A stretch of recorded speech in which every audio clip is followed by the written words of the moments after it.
Hi there, this is Mrs. G again. Samahan niyo ako magluto ng chicken curry for kids.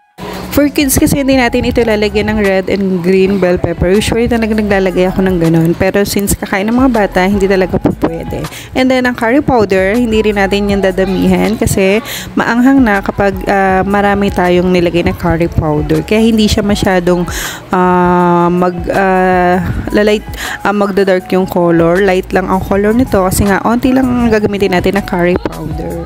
Salt and black pepper lang din ang gagamitin natin papalasa rito. Since may bata, hindi ako gumagamit ng ibang seasoning like MSG. Alam niyo ba yung 3 years old kong anak, kumakain na rin siya ng mga ganito. Sinasanay ko siya kumain na kung ano yung ulam namin, kailangan kainin niya rin. Even gulay, ganun. Para masanay sila habang bata pa lang sila. Para hindi sila maging mapili dun sa mga kinakain nila.